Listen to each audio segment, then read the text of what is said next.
11वां जो प्रश्न है, एक हवाई जहाज एक हवाई अड्डे से उत्तर की ओर 1000 किलोमीटर प्रति घंटे की चाल से उड़ता है और इसी समय एक अन्य हवाई जहाज उसी हवाई अड्डे से पश्चिम की ओर 1200 किलोमीटर प्रति घंटे की चाल से उड़ता है। तो 1.5 घंटे के बाद दोनों हवाई जहाज़ों के बीच की दूरी हमको बतानी है।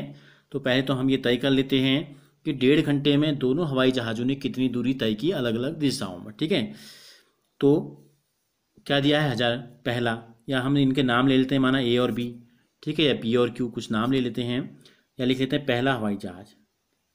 पहले जहाज की चाल कितनी दी गई है? 1000 किलोमीटर, 1000 किलोमीटर प्रति घंटा। इसका मतलब ये है कि ये हवाई जहाज 1 घंटे में 1000 किलोमीटर की दूरी तय करता है। क्या मतलब है इसका? अर्थात 1 किलोमीटर में तय दूरी, 1 किलोमीटर में तय दूरी कितनी है? 1000 किलोमीटर। तो 1.5 घंटे में तय दूरी कितनी होगी? इसलिए 1 सही 1/2, या इसको हम बराबर लिख सकते हैं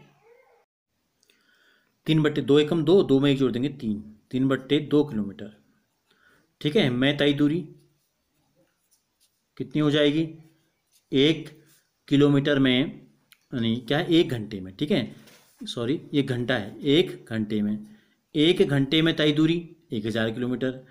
तो क्या हो जाएगा? 3/2 घंटे में तय दूरी 1000 गुणा 3/2 हो जाएगा। 2 से काट देंगे, कितना आएगा? 2 पंचे 10 और 2 जीरो बच गए, 500, 500 3 हो जाएगा 1500। तो यानी कि 1500 किलोमीटर दूरी तय की उसने उत्तर दिशा में। दूसरे जहाज की जो चाल हमको दी गई है, दूसरे जहाज की जो चाल है वो हमको दी गई है 1200 किलोमीटर प्रति घंटा, 1200 किलोमीटर प्रति घंटा। इसका मतलब क्या है? इसका मतलब ये है कि 1 घंटे में, 1 घंटे में तय दूरी इस जहाज के द्वारा कितनी है? 1200 किलोमीटर है। और ये भी 1.5 घंटे तक जिसने हवाई जहाज यात्रा की, तो इसलिए 1.5 को हमने यहाँ लिखा 3/2 घंटे में तय जो दूरी होगी कितनी हो जाएगी? 1200 गुणा 3/2, 2 से काट देंगे 600, 600 3 1800 किलोमीटर। ठीक हो गई? तो दोनों की दूरी हमको पता चल गई।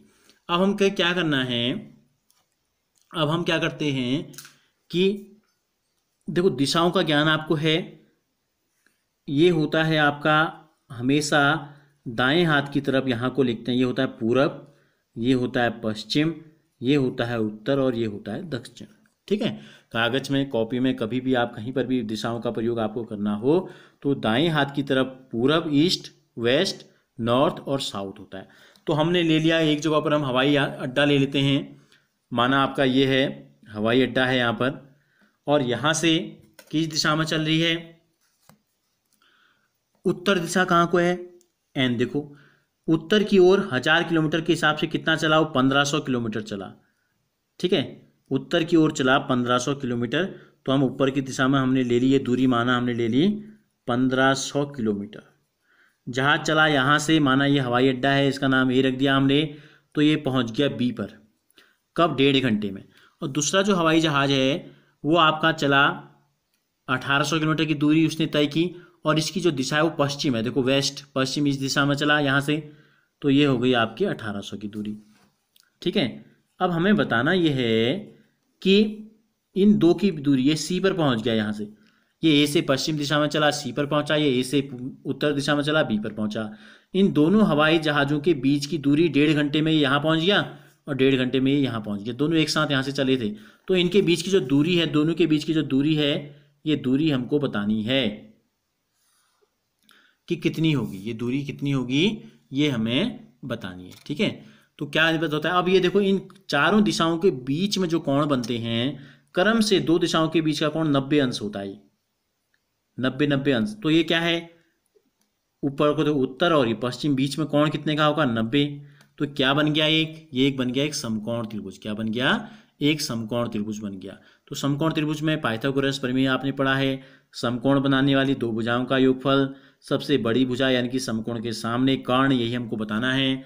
तो लिखेंगे समकोण त्रिभुज ए बी सी में, समकोण त्रिभुज ए बी सी में पाइथागोरस प्रमेय से, पाइथागोरस प्रमेय से क्या हो जाएगा पाइथागोरस प्रमेय से? तो कर्ण क्या है? सबसे बड़ी भुजा ए सी, ए इसके सामने बी सी, तो बी सी का जो वर्ग है ये बराबर होगा शेष दो भुजाएं, एक ए बी है और दूसरा है ए सी। तो बी सी तो हमको बताना है, बी सी का वर्ग, बी सी को बी सी रहने देते हैं। ए बी का मान है 1500, तो 1500 की घात 2 हो जाएगी, धन की जगह धन। ए सी जो है आपका ये है 1800, 1800 की घात 2। तो 1500 गुणा 1500 हमको बताना है, ठीक है। 15 गुणा 15 होता है 225, 2 जीरो 2 बार हैं, 2 जीरो 2 जीरो कितने हो जाएंगे? 4 जीरो।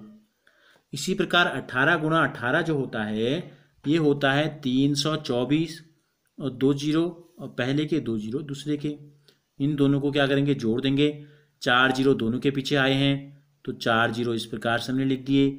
4 में 5 जोड़ेंगे आएगा 9, 2 में 2 जोड़ेंगे आएगा 4, 3 में 2 जोड़ेंगे आएगा 5।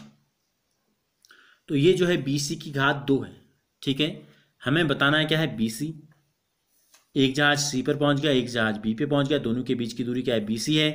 तो बी सी जब यहाँ से स्क्वायर हटता है, बराबर के दूसरी तरफ जाता है वर्ग, तो वर्गमूल बन जाता है। स्क्वायर हट के स्क्वायर रूट कहेंगे या वर्ग हट के वर्गमूल।